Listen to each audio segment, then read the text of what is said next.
Signature சீரியலில் நம்ம தர்ஷன் கல்யாணத்தில் கரெக்ட் டைமுக்கு நம்ம ஜீவானந்தமும் பார்க்கவையும் வரப்போகிறாங்க. நம்ம ஆதிகுணசேகரனும் அறிவிக்கரசையும் ஓவராக ஆட்டம் போட்டுட்ருக்காங்க. ஜீவானந்தமும் பார்க்கவையும் செத்துட்டாங்க, நம்ம நினச்சது நடந்துருச்சு அப்படின்ற ஒரு கொண்டாட்டம் போட்டுட்ருக்காங்க. இதுக்கப்புறம் வந்து தர்ஷனுக்கும் நம்ம அன்புக்கரசிக்கும் கல்யாணம் ரொம்ப நல்லபடியாக நடக்க போகுது அப்படின்ற ஒரு எதிர்பார்ப்பில் வந்துட்டுருக்காங்க. ஆனால் நம்ம ஜனனி விடுறதா இல்லை. கண்டிப்பாக ஜீவானந்தத்துக்கும் பார்க்கவிக்கும் எதுவும் ஆயிருக்காது, அவங்கள நான் கண்டுபிடிச்சி கூட்டிகிட்டு வரேன் அப்படின்னு சொல்லியிருக்காங்க. சீரியலில் எதிர்பார்க்காத ஒரு திருப்பமாக நம்ம ஜீவானந்தமும் பார்க்கவியும் நம்ம புலிகேசி கூட இருக்க போலீஸ் கூட காப்பாற்ற நிறைய வாய்ப்புகள் இருக்குது. இன்னொரு பக்கம் நம்ம கொற்றவை மேடம் ஏதாவது ஒரு ஹெல்ப் பண்ணாங்கனாலும் ரொம்ப நல்லாயிருக்கும். ஆனால் இவங்க ஃபாரஸ்ட்டில் மாட்டிகிட்டு இருக்காங்க. இந்த புலிகேசி வந்து அதுக்குள்ளேயே இவங்க 2 பேரும் இறந்துட்டாங்க அப்படின்னு சொல்லி ஒரு பேட்டிலாம் கொடுத்துட்ருக்காரு. ஆனால் கண்டிப்பாக இதில் தான் நம்ம புலிகேசி மாட்ட போகிறாரு அப்படின்னு சொல்லணும்.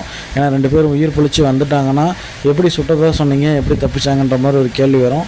இன்னொரு பக்கம் ஈஸ்வரி வந்து என்னோட இந்த நிலைமைக்கு காரணம் நம்ம ஆதிகுணசேகரன் தான், என் ஆதிகுணசேகரன் தான் என்னை அடித்து இந்த மாதிரி பண்ணார் அப்படின்ற ஒரு கண்ணு முழிச்சு ஒரு வாக்குமூலம் சொன்னாங்கன்னா ரொம்ப நல்லாயிருக்கும். ஆனால் அடுத்ததாக இவங்க ஈஸ்வரி கொள்றதா தான் இவங்களுடைய டார்கெட் இருக்க தான் போகுது. இப்போ நம்ம ஈஸ்வரியை காப்பாற்ற போகிறாங்களா, இல்லை தர்ஷன் கல்யாணத்தை நடத்த போகிறாங்களா, இல்லை ஜீவானந்தம் பார்க்கவிக்கு என்ன ஆச்சு அப்படிங்கிறத நம்ம பெண்கள் கண்டுபிடிக்கணும். நம்ம ஆதிகுணசேகரனை எதிர்பார்த்த மாதிரியே நம்ம சக்தி ஜனனி வீட்டில் இருக்கக்கூடிய பெண்கள் எல்லாத்தையும் பிரித்து விட்டார். நம்ம அறிவிக்கரசி நான் பிளான் பண்ணபடியே நான் கொண்டுட்டேன், சாதிச்சிட்டேன் அப்படின்ற ஒரு ஆட்டம் போட்டுட்ருக்காங்க. அது மட்டும் இல்லாமல் நம்ம கரிகாலனோட ஃப்ரெண்ட்ஸுகள் பயங்கரமான ஒரு சம்பவத்தை பண்ணிவிட போகிறாங்க. ஏன்னா அவங்கள்ட்ட வீடியோ எவிடன்ஸ் மாட்டிகிட்டு இருக்கு. கண்டிப்பாக அந்த எவிடன்ஸ் வந்து கரெக்டான டைமில் நம்ம ஜனனி சக்தி கையில் கிடச்சா கூட ரொம்ப நல்லாயிருக்கும்.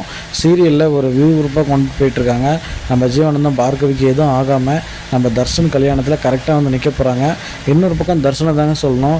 தர்ஷன் வந்து ஒரு ஆம்பளை பையன் அப்படின்ற மாதிரி ஒரு போல்டாகவும் ஒரு தைரியமாகவும் பேச மாட்டேங்கிறாரு.